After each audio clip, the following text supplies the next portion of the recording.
The rain fell hard on the old auction grounds.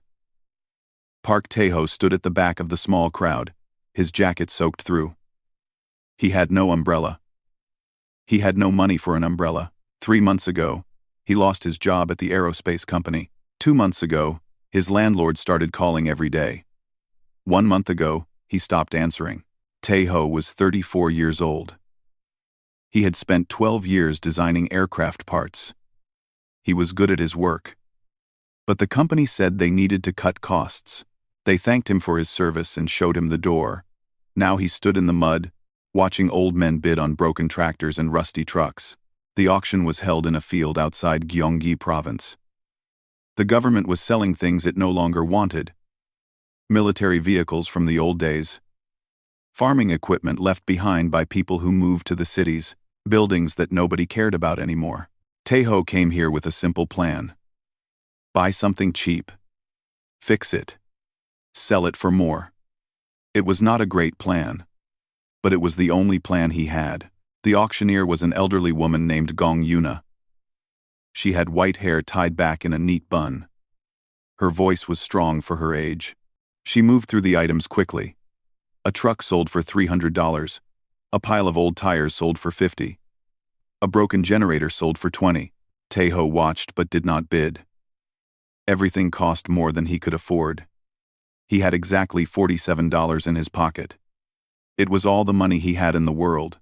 The crowd grew smaller as the afternoon went on. The rain did not stop. People finished their business and left. Soon, only a dozen buyers remained.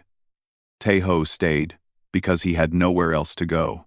Gong Yuna looked at her list. She paused. Something changed in her face. It was small, just a flicker, but Tae-ho noticed it. She looked almost worried. Final lot of the day, she announced. Hangar 7B, located on the eastern hillside, approximately 4 kilometers from here. Condemned property. Sold as is. No inspections, no refunds. She said these words quickly, like she wanted to finish and go home. Nobody raised their hand. The remaining buyers looked at each other. One old farmer laughed quietly. That cursed place? He said to his friend.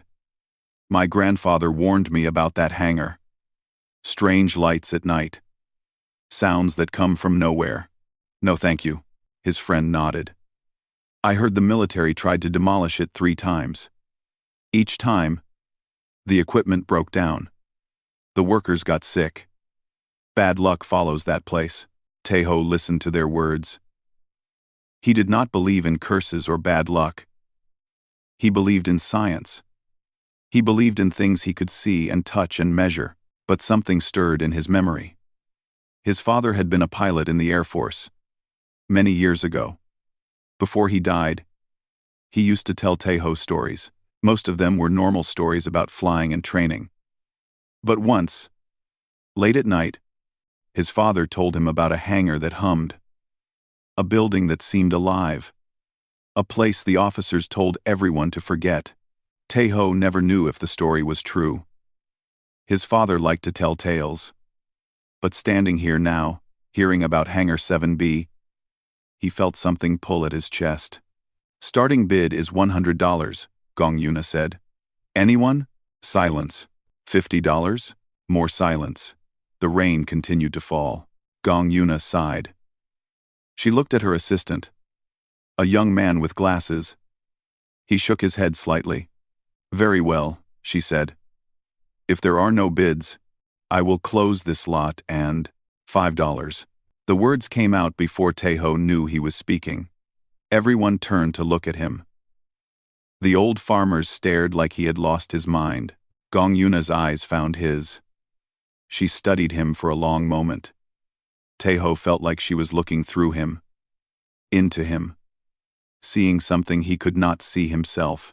Young man, she said slowly. Do you understand what you are bidding on? Tae-ho nodded. A hangar, condemned property, sold as is. There are stories about that place. I don't believe in stories. Another long pause. The rain fell harder. Thunder rolled somewhere in the distance. $5, Gong Yuna repeated. Going once, going twice. She paused again. giving anyone a chance to outbid him. Nobody did. Sold. To the young man in the wet jacket. The other buyers left quickly after that. They did not look at Tae-ho. They did not want to be near someone foolish enough to buy the cursed hangar. Tae-ho walked to the small table where Gong Yuna sat with her papers. He counted out 5 worn dollar bills and placed them in front of her. She took them without counting and handed him a folder. Inside was a deed, a map, and a single key. The key was old. The metal was dark with age, almost black. But when Tae-ho touched it, he felt something strange. Warmth. The key was warm, even though it had been sitting on the cold table in the rain. He looked up at Gong Yuna. She was watching him with an expression he could not read. "You felt it," she said quietly. It was not a question. "The key is warm," she nodded slowly. "I held that key for 30 years. It was always cold for me." She leaned closer, lowering her voice so only he could hear. "My mother held it before me. Cold. Her mother before her. Cold. For 3 generations, my family has guarded that hangar. We watched. We waited. We kept people away. And the key was always cold." Tae-ho's heart beat faster. "What does it mean?" Gong Yuna stood up and gathered her papers. Her assistant started packing the table. "It means you should be careful, Park Tae-ho." She had not asked his name. He had not given it. Yet she knew. Some things are locked away for good reason. Some doors are meant to stay closed. "But I bought it," Tae-ho said. "It's mine now." She smiled, but there was no happiness in it. "Yes. The hangar is yours, what waits inside is yours, and whatever comes after will be yours too."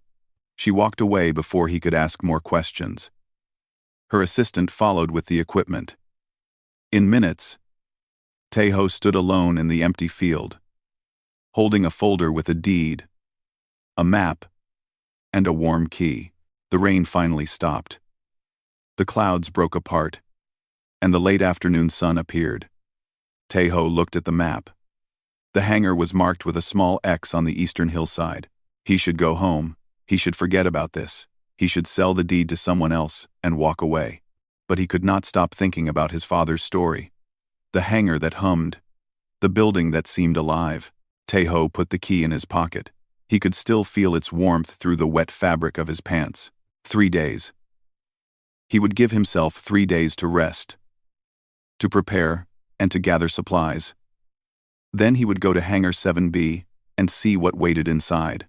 He did not know it then. But his life had just changed forever. In 3 days, he would discover something that would change not just his life, but the future of all humanity. The key pulsed warm against his leg, as if it knew, as if it was counting down the hours until they met. 3 days passed slowly. Tae-ho spent them preparing. He borrowed a flashlight from his neighbor. He found an old toolbox in his closet, left behind by his father. He bought batteries with the last of his money. On the morning of the 4th day, he took a bus to the edge of town. From there, he walked. The map led him along dirt roads and through empty fields. The autumn leaves were orange and red. The air was cold and clean.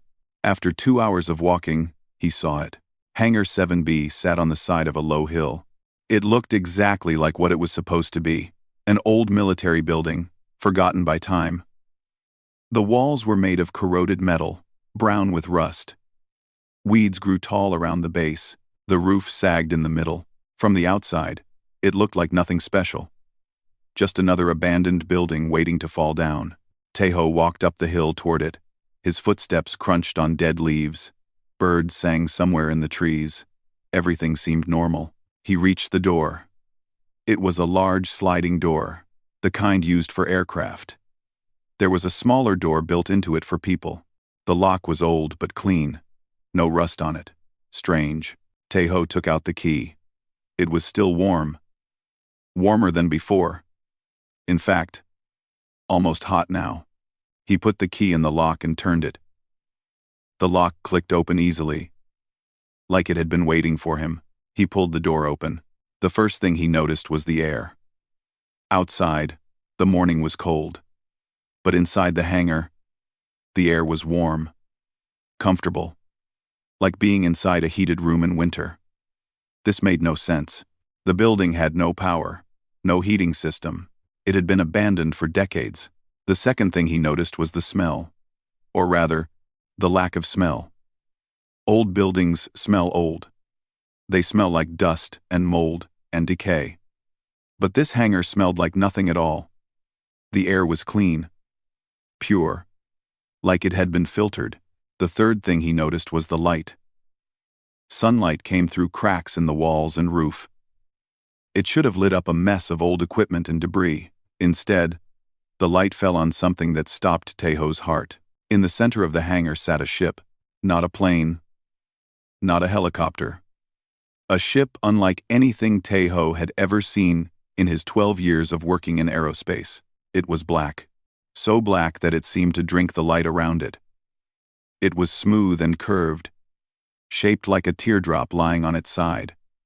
There were no visible seams, no bolts, no rivets, no joints. It looked like it had been grown rather than built, like a living thing frozen in time. Tejo walked toward it slowly. His legs felt weak. His hands were shaking. He was an engineer. He had studied aircraft all his life. He knew what humans could build. This was not built by humans. The ship was about 20 meters long and 10 meters wide. It rested on the concrete floor without any landing gear that Tejo could see. It simply floated there, a few centimeters off the ground. He could see light passing under it. He reached out his hand toward the hull. His fingers trembled. The moment his skin touched the surface, symbols appeared. They glowed soft blue, spreading out from where he touched like ripples in water. They covered the entire ship in seconds. Patterns and shapes that looked like writing, but not any writing Tejo knew. Then came the voice. It did not come from the air. It came from inside his head. It spoke words he did not understand, a language that sounded like music and mathematics combined. Tejo stumbled backward in fear. The voice continued. It changed. It shifted. Different sounds, different rhythms. It was cycling through languages, he realized. Testing them one by one. Chinese. No response from Tejo. Japanese. No response. English. Still he could not speak. Then, finally, Korean. You are not the keeper. State your purpose. The words were clear and cold. There was no emotion in them. Tejo's mouth was dry. His heart pounded in his chest. But he was not a man who ran from things. He had been raised to face his problems directly. His voice cracked. He swallowed and tried again. I bought this place. At an auction. 3 days ago. Silence. This structure has been monitored for 3,217 years. No transaction of ownership has been recorded. In the FAR. It was a government auction, Tejo said. The property was condemned. Nobody wanted it. More silence. Then the voice spoke again. And this time, there was something different in it. Something that almost sounded like confusion. You acquired this location through financial exchange? Yes. What was the exchange value? Tejo felt embarrassed now, which was strange given the situation. $5. The silence that followed was the longest yet. $5. The voice repeated the words slowly. This structure has rejected kings, emperors, military commanders, scientists with great knowledge, governments with vast power. For 3,000 years, it has waited for a worthy inheritor. And you claim ownership for $5. When the voice said it like that, Tejo felt very small. I didn't know, he said honestly. I just thought it was an old hangar. I needed something to fix and sell. I needed money. You are in financial distress? Yes. You came here seeking profit? Tejo thought about lying. But something told him that would be a very bad idea. At first, yes. I needed to survive. But now I don't know what I'm seeking. I just know I had to come here. The key was warm. It's never warm for anyone else. And my father, he told me a story once. About a hangar that hummed. The symbols on the ship pulsed brighter. Your genetic pattern has been analyzed. There is a match in my records. A male human entered this structure 41 years ago. Young, frightened. He touched this vessel as you did. He was tested but did not pass. He left and never returned. His genetic signature matches yours closely. Father to son, Teho felt tears forming in his eyes. His father had been here. His father had touched this ship. His father had known. What is this place? Teho whispered. The blue symbols shifted and changed. Slowly, a section of the hull opened. Not like a door opening, more like skin parting. It revealed an entrance into the ship, glowing with soft light. I am Vila, the voice said. I am the guardian of the seed archive. I am the last creation of the harem, who are no more. For 3,000 years, I have waited for one who is worthy to inherit what I protect. Enter. Park Teho. Let me see if you are what I have waited for. Teho stood at the entrance. Warm air flowed out from inside. The light was inviting, but he hesitated. And if I'm not worthy? What happens then? Then, you will leave with no memory of this place. You will return to your life. You will forget everything. As all the others have forgotten. And if I am worthy? Vila paused before answering. Then everything changes. For you. For your world. For the future of your species. The choice to enter is yours. I will not force you, but know this. Once you step inside, there is no going back. You will either rise or fall. There is no middle path. Teho looked back at the hangar door. The outside world was still there. Normal. Safe. He could walk away right now. Forget about the $5. Forget about the warm key. Go back to his small apartment and his empty bank account and his uncertain future. But his father had walked away. His father had chosen the safe path. And for the rest of his life, his father had told stories about the hangar that hummed. He had drawn sketches of a ship from his dreams. He had lived with the weight of what he left behind. Teho did not want to live that way. He stepped inside. The entrance closed behind him like water healing over a wound. He was inside the alien vessel. Inside something older than human civilization. Inside a machine that had watched the rise and fall of empires while waiting for someone worthy. He hoped he was worthy. He hoped he would not regret this choice. But deep in his heart, a small voice told him that this was exactly where he was meant to be. The inside of the ship was nothing like Teho expected. There were no control panels. No buttons. No screens. The walls curved around him like the inside of a shell. Everything glowed with soft blue light that seemed to come from nowhere and everywhere at once. The floor beneath his feet was warm and smooth. It felt almost alive. With each step he took, faint ripples of light spread out beneath him, as if the ship was aware of his presence. You are the 437th human to enter this vessel, Vela's voice said. It surrounded him, coming from all directions. You are the first to enter in 41 years. The last one was my father, Teho said quietly. Correct. Your father came close to passing the trials. Closer than most. But in the final test, he chose fear over courage. He could not let go of his old life. He was not ready. Teho wanted to ask more about his father, but the ship was changing around him. The walls began to fade. The blue light grew brighter. Soon he could not see the ship at all. He stood in a white space that stretched forever in every direction. Before the trials begin, Vila said, you must understand what you are being judged for. You must understand what I protect. And you must understand what waits in the darkness between stars. The white space changed. Stars appeared. Billions of them. Filling the emptiness around Teho. He floated among galaxies, watching civilizations rise and fall in the span of heartbeats. Long ago, a people called the harem traveled the stars. They were among the first intelligent species to exist. They lived for millions of years. They watched younger species grow and develop. And they made a choice. Teho saw them now. The harem. Tall beings of light and energy. Not solid like humans. More like living thoughts given form.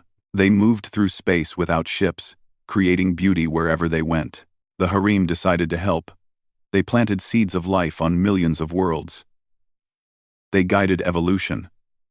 They protected young species from dangers they could not yet understand. They were caretakers of the universe. The vision changed again. Something dark appeared at the edges. A shadow that consumed light. A hunger that never stopped. But not all species grew in wisdom. Some grew only in hunger. The hollow came from beyond our galaxy. They had consumed their own universe. They crossed the void between galaxies, seeking new prey, and they found the harem. Teho watched in horror as the dark shadows fell upon the beings of light. The war lasted centuries. Stars exploded, planets crumbled. Species that had existed for millions of years vanished in moments. The harem fought. But the hollow were endless. For every one destroyed, 10 more came. In the end, the harem knew they would fall.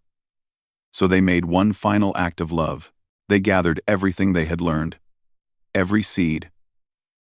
Every genetic code. Every memory of every species they had helped create. They placed it all in the seed archive. End quote. End quote. A glowing sphere appeared before Teho. It was small, no bigger than a human head, but he could feel the power in it. The weight of 10,000 species. The hope of 1 billion worlds. They hid the archive in this vessel. They sent me to guard it. And they gave me one command. Find a worthy inheritor. Someone who would not use the archive for power. Someone who would protect life, as they had. Someone who could stand against the hollow when they came again. The vision faded. The white space returned. The hollows still exist. Vela continued. They are still out there. Beyond the edges of your galaxy. They are still hungry. And one day, they will find this world. With or without me. With or without the archive. They will come. The question is whether humanity will be ready. Teho felt the weight of those words pressing down on him. Why me? He asked. I'm nobody. I'm an unemployed engineer, with no money and no power. Why would I be worthy of this? That is what the trials will determine. Are you ready? Teho was not ready. He was terrified, but he nodded anyway. The white space disappeared. Teho found himself standing on a dirt road in a place he did not recognize. The sky was orange, like sunset. Strange trees with silver leaves lined the path.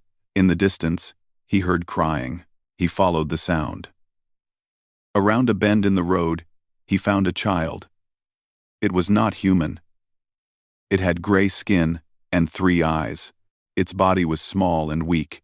It lay on the ground, bleeding from a wound in its side. Teho rushed to the child without thinking.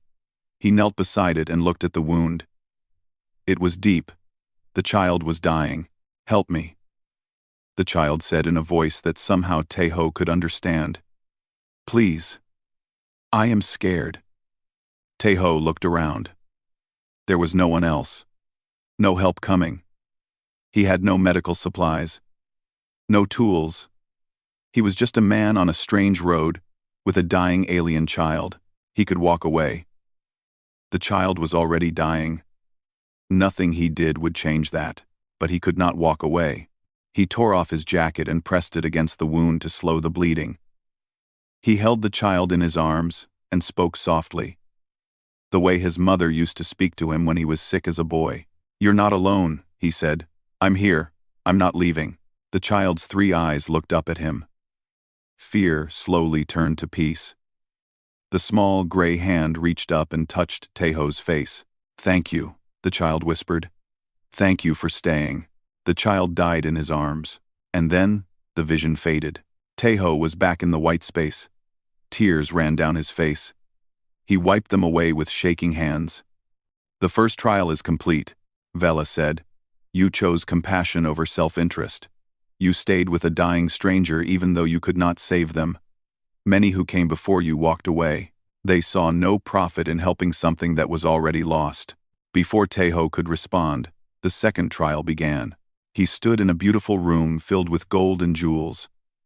A treasure beyond imagination.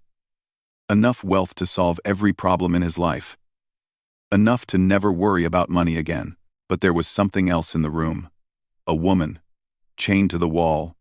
She wore rags. Her face was thin from hunger. A voice spoke from the ceiling. "The treasure is yours. Take what you want and leave." But the woman stays. She is not part of the deal. Taeho looked at the gold. He thought about his debts, his empty apartment, his uncertain future. Then he looked at the woman. Her eyes were tired but still alive, still hoping. He walked past the treasure. He knelt before the woman and began working on her chains. "What are you doing?" the voice demanded. "The treasure is yours. She is nothing." "She's not nothing," Taeho said. "She's a person." He pulled the chains free. The woman stood on weak legs. Taeho helped her walk toward the door. Behind him, the treasure turned to dust. He did not look back. The third trial was the hardest. Taeho found himself on a bridge over a dark river. On one side stood a crowd of people. On the other side stood a single figure. Himself. Another version of himself. "The bridge is breaking," Vela's voice said. "You can only save one side. The crowd of strangers, or yourself." Taeho looked at the other him. The other him smiled. "We both know what you should choose. Save yourself. You're the only one who matters. These strangers don't know you. They won't remember you. But you have your whole life ahead. Your dreams. Your future." Taeho looked at the strangers, men and women, old and young, children holding their parents' hands. None of them knew him. None of them would ever thank him. The bridge cracked beneath his feet. He ran toward the strangers. He pushed them across to safety, one by one. The bridge broke apart behind him. The other version of himself fell into the darkness, screaming. Taeho fell too. But he fell knowing he had made the right choice. He woke up on the warm floor of the ship. Vela's blue light surrounded him. "The trials are complete," Vela said. And this time, there was something new in the voice, something almost like wonder. "In 3,000 years, no one has passed all 3 trials. Kings chose treasure over justice. Warriors chose themselves over strangers. Scientists chose knowledge over compassion. You chose differently every time. You are unexpected." Taeho sat up slowly. His body ached. His mind was exhausted. "I just did what felt right," he said. "Yes," Vela replied. "That is precisely why you passed. You did not calculate. You did not scheme. You simply cared. The harem would have liked you. Park Taeho, you are worthy of their legacy." A door opened in the wall. Light poured through. "Come," Vela said. "It is time to claim your inheritance." Taeho stood on shaking legs. He walked toward the light. He had passed. He was the inheritor.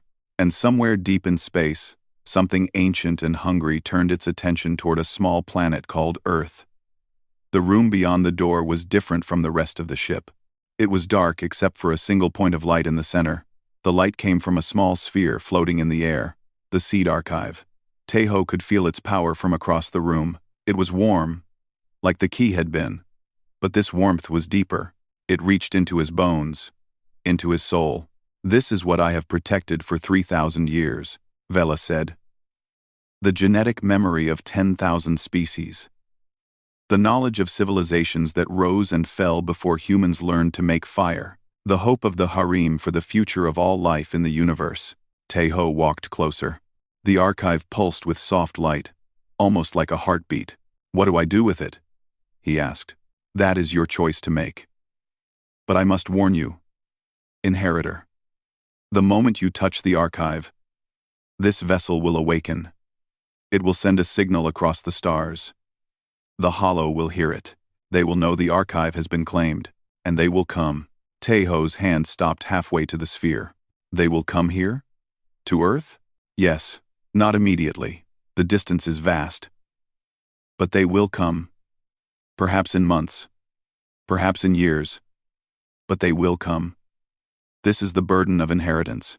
By claiming the archive, you claim the responsibility to defend it.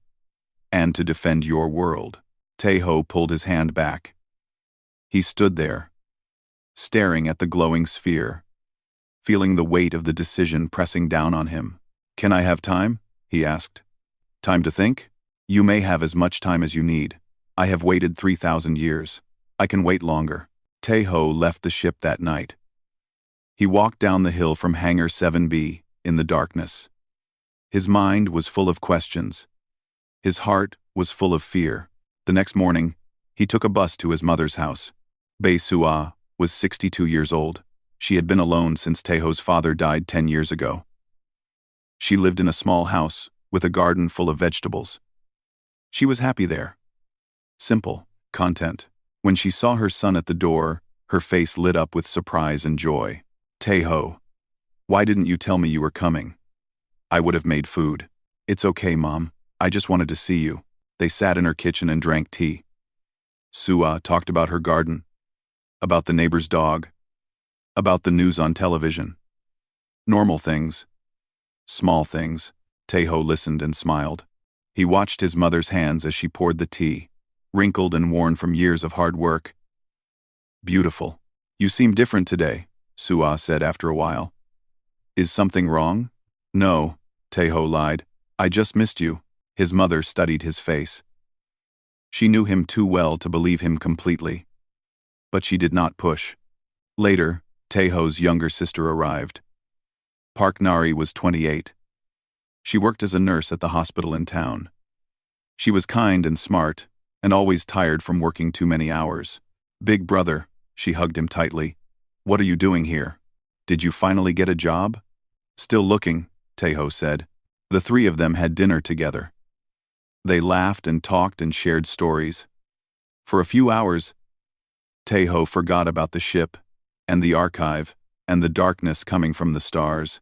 But when he looked at his mother and sister, he could not stop thinking, "These are the people I will put in danger. These are the lives I might destroy." That night, he slept in his old room. He lay awake for hours, staring at the ceiling. If he walked away, Vela would keep waiting. The archive would stay hidden. The hollow would keep expanding, slowly consuming everything in their path. Eventually, they would find Earth anyway, and humanity would be destroyed, never knowing why. If he claimed the archive, the hollow would come faster. Earth would have to fight. Millions might die. There was no good choice, only a less terrible one. In the morning, he said goodbye to his mother and sister. He hugged them longer than usual. "You're scaring me," Nari said. "Are you in trouble?" "No," Taeho said. "I just love you. Both of you. No matter what happens." He left before they could ask more questions. 3 days later, he stood in front of the seed archive again. "I have made my decision," he said. "I know," Vela replied. "I knew the moment you returned. You have the same look in your eyes that your father had. But unlike him, you came back." Taeho reached out his hand. His fingers touched the surface of the archive. Light exploded through the ship, through the hangar, through the sky. Taeho felt knowledge pouring into him. Not words, not images. Something deeper. The memory of 10,000 species. Their joys and sorrows. Their triumphs and failures. Their hopes for the future. He fell to his knees, overwhelmed. When he opened his eyes, everything had changed. The ship was alive now. Really alive. The walls pulsed with light. The air hummed with energy. And Vela's voice was different. Stronger. Clearer. More present. "The awakening is complete. The signal has been sent. The hollow have heard, and so has your world." The roof of the hangar split open. Not breaking, but opening, like a flower blooming. The ship rose smoothly into the afternoon sky. Taeho rushed to the front of the vessel. The walls became transparent, showing him the world outside. He saw the hills of Gyeonggi province falling away below. He saw the city in the distance. He saw people on the streets. Looking up, pointing at the sky, he saw planes turning toward him. Military jets, scrambling to intercept. Vela, they'll attack us. They cannot harm this vessel. But it would be wise to calm them before they hurt themselves. The ship stopped rising. It hovered in the air, 3 kilometers above the ground. Below, news helicopters circled like confused birds. "Can I speak to them?" Tejo asked. "To everyone? I can broadcast your voice across all communication systems on this planet. Radio, television, internet. Every device capable of receiving a signal will receive your message." Tejo took a deep breath. He had no speech prepared. He had no training in public speaking. He was just an unemployed engineer from Gyeonggi Province, but he was also the inheritor of the Seed Archive. The hope of 10,000 species rested in his hands. "Do it," he said. Across the world, televisions flickered, radios crackled, phone screens glowed. Every channel, every frequency, every signal showed the same thing: a black ship hovering above South Korea, and a voice speaking in every language at once. "My name is Park Tae-ho. I'm just a man who bought an old hangar. I'm nobody special. I have no power, no army, no government behind me, but something incredible was waiting inside that hangar. Something from a civilization that existed before humans walked the earth. They left a gift for us, a chance for us to become part of something bigger." He paused, gathering his thoughts. "I don't have all the answers yet. I'm just as confused as you are. But I do know this. Something is coming. Something dangerous. The beings who left this ship, they were destroyed by an enemy that still exists. That enemy will find us eventually. Not today, not tomorrow, but someday."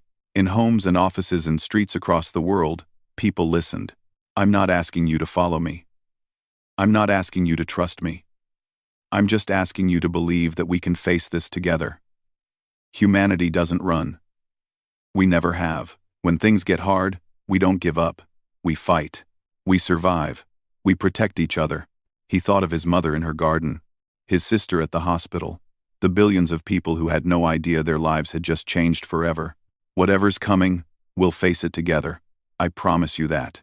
The broadcast ended. On the ground, the world erupted in chaos. Governments demanded answers. Scientists called for investigation. Religious leaders called it a miracle or a curse. Some people panicked. Some celebrated. Most just stood in shock, looking at the sky.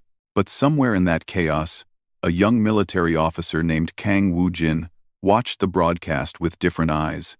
He had been ordered to shoot down the alien vessel. Instead, he had hesitated. And now he understood why. The man on that ship was not a threat. He was just a man, scared and honest, trying to do the right thing. Woo Jin lowered his weapon and made a decision. He would help. And across the ocean, a government official named Yoon Hana watched the broadcast on her phone. She was supposed to be coordinating a military response. But something about the man's voice stopped her. She had spent her career preparing for threats. For enemies. For things that wanted to destroy humanity. But this was different. This was an invitation, a chance. Hana picked up her phone and made a call. "Stand down," she said. "For now, we watch, we listen, and we prepare." Above the earth, Tejo floated in the alien ship, looking down at the world he had just changed forever. "What now?"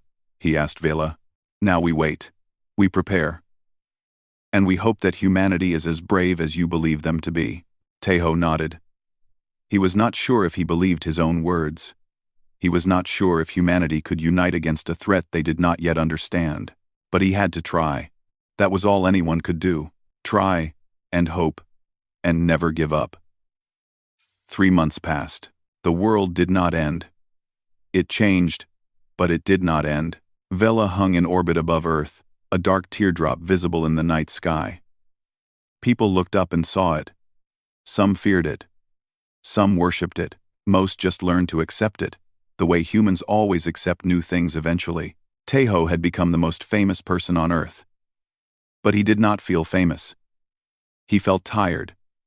Every day brought new meetings, new questions, new problems to solve. Leaders wanted weapons. Scientists wanted knowledge. Ordinary people wanted to know if they were safe. He could not give them all what they wanted, but he could give them truth. The seed archive had been opened. Slowly, carefully, Vila shared its contents with human scientists. Not everything. Not yet. But enough. Cures for diseases that had killed millions. Clean energy solutions that could power cities without pollution. Agricultural techniques that could end hunger in a generation. These were the gifts of the harem, and Tejo gave them freely. "You surprise me," Vela said one night, as Tejo floated in the ship's main chamber, watching Earth spin slowly below. "How so?" "The humans who sought this vessel before you all wanted the same thing. Power. They wanted to use the archive as a weapon, as a way to control others. But you give it away. Every discovery, you share with everyone, even the nations that threaten you." Tejo smiled tiredly. "The harem protected life. That's what you told me. They didn't hoard it. They helped it grow. If I kept this knowledge for myself, or for one nation, I would be betraying their memory." Vela was quiet for a long moment. "I have watched many species rise and fall. Most of them followed predictable patterns. They gained power. They used power. They destroyed themselves with power. But your species is different. You are cruel and kind in equal measure. You fight, and you forgive. You build, and you destroy. I have studied you for 3,000 years, and I still do not understand you." "Neither do we," Tejo said with a laugh. Vila continued as if he had not spoken. "But there is one thing I have learned from watching you. From watching your father. And now, watching you. Humans are capable of something rare in the universe. Something the harem valued above all else. What's that? Hope. Even when everything is against you. Even when logic says you should give up. You hope. You keep trying. You keep believing that things can be better." Tejo looked down at Earth. The lights of cities glowed in the darkness. "Is that why you chose me? Because I'm hopeful? I chose you because you are kind. Hope is something you gave me." Before Tejo could respond, alarms began to sound. The walls of the ship lit up with red warning lights. Vila's voice changed, becoming sharp and urgent. "They are here. The Hollow have arrived. Faster than I calculated." Tejo rushed to the viewing area. The walls became transparent, showing him space beyond Earth's atmosphere. At first, he saw nothing, just stars. Then the stars began to disappear. One by one, 10 by 10, hundreds at a time. A shadow was moving across the sky. A shadow made of ships. The Hollow fleet was so vast it blocked out the light of distant suns. "How many?" Tejo whispered. "Approximately 1,000 vessels, each one capable of destroying a continent." Tejo's blood went cold. "Can we fight them?" "No, not alone. Not with only this vessel." "Then what do we do?" Vela was silent for one terrible moment. Then a channel opened. The voice of Kang Woo-jin filled the chamber. "This is Colonel Kang of the United Earth Defense Force. We see them. We're scared as hell. But we're ready. Just tell us where to point our guns." Another voice joined in. "Yoon Hana, now the chief coordinator of Earth's Defense Alliance. Every nation has agreed. For the first time in human history, we are fighting as one species. We've studied what you shared. We've built new weapons. We don't know if they'll work, but we're going to try." More voices followed.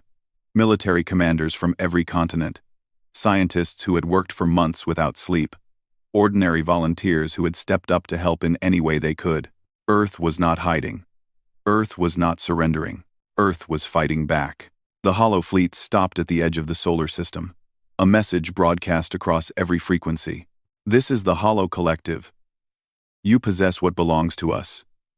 The seed archive was created from species we consumed. It is our property. Surrender it now, and your planet will be absorbed peacefully. Resist, and you will be erased completely." Tejo stood in the center of Vela's chamber. His hands were shaking. His heart pounded so hard he could hear it. He was just a man who had bought an old hangar for $5. But he was also the inheritor. The voice of humanity. The keeper of hope. He opened a channel to the Hollow Fleet. "My name is Park Tae-ho. I speak for the people of Earth. We have heard your demand. And this is our answer." He paused, gathering every bit of courage he had left. "No. The archive is not yours. It never was. It belongs to life itself. To every species that has ever hoped for a better future. You can come for it. You can try to take it. But we will not surrender. We will not give up. We will fight you with everything we have. And even if we fall, others will rise. You cannot consume hope. You cannot destroy love. You cannot defeat a species that refuses to quit. Amo. Amo. Amo." The Hollow did not respond. The battle began. Ships poured out from the Hollow Fleet. Thousands of them. Falling toward Earth like a dark wave. Earth's defenders rose to meet them. Fighter jets. Warships. Satellites armed with weapons designed from archive technology. Humans died. Ships exploded. Cities were damaged. But for every human that fell, 2 more stepped up. For every ship destroyed, another launched. Vela flew into the heart of the battle with Tae-ho inside. The ancient vessel unleashed weapons that had not been fired in 3,000 years. Hollow ships crumbled under its assault, but there were too many. For every ship Vela destroyed, 10 more took its place. "We cannot win like this," Vela said. "They are endless. We are not." Tae-ho looked at the battle raging around him. He saw the courage of his species, the sacrifice, the refusal to give up. And he understood what he had to do. "Vela, can you broadcast the archive? Send it out to the entire galaxy?" "Yes, but doing so would drain the vessel's energy. We would be defenseless. But the archive would be safe? Everyone would have it? Every world with a receiver would receive the data. The knowledge would be free, forever." Tae-ho smiled. "The Hollow want to hoard life. They want to control it. They want to own it. But life was never meant to be owned. It was meant to be shared." He placed his hand on the ship's core. "Do it. Broadcast everything. Give it all away." Vela hesitated for just a moment. Then the ship began to glow. A beam of light shot out from Vela's core. It split into 1 billion paths, reaching across the galaxy. Every planet, every moon, every station in the darkness of space, they all received the seed archive, the knowledge of 10,000 species, given freely to all. The Hollow Fleet stopped attacking. Their ships hung motionless in space. They had come for the archive. They had come to possess it, to control it. But now everyone had it. The treasure they had sought was worthless. Their purpose was destroyed.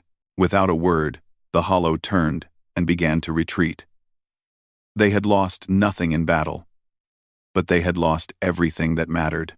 They had lost the reason to fight. Earth had won. Not through strength, not through weapons, through the simple act of giving instead of taking. In the aftermath, Tae-ho floated in Vela's chamber. The ship was damaged but still alive. Earth was wounded but still spinning. "You gave away everything," Vela said. "The archive is gone. You could have kept it, used it to make your planet the most powerful in the galaxy." Tae-ho shook his head. "That's not what the harem wanted. They gave their lives to protect life, not to control it. The best way to honor them was to finish what they started. And what will you do now? The archive is gone. Your purpose is complete." Tae-ho looked out at the stars. So many of them. So many worlds now holding the gifts of the harem. So many species that would grow and learn and hope. "I think," he said slowly, "I want to see them. The worlds that received the message. The species that will use the knowledge. I want to know what happens next." Vela was quiet for a long moment. "I was created to protect the archive. That purpose is now complete. I should shut down, become dormant, wait for a new purpose that may never come. Or?" Tae-ho asked. "Or I could come with you." I have watched the universe for 3,000 years, but I have never explored it. Not truly. You have shown me something new. Park Tae-ho, you have taught me that purpose can change, that existence can mean more than duty. So you want to come? I want to see what happens when hope spreads across the galaxy. I want to understand why humans create beauty when they know they will die. I want to learn what you have taught me. Tae-ho smiled. Then let's go. Together. 1 month later, Vela rose from Earth's orbit. On board were Tae-ho, Kang Woo-jin, Yoon Hana, and a small crew of volunteers from every nation. Scientists, soldiers, dreamers, people who wanted to see what was out there.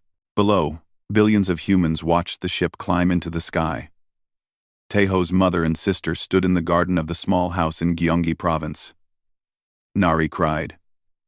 Sua smiled and waved, though she knew her son could not see her. Tae-ho watched Earth grow smaller in the viewing window. The planet that had raised him. The home he was leaving behind. You will return? Vela asked.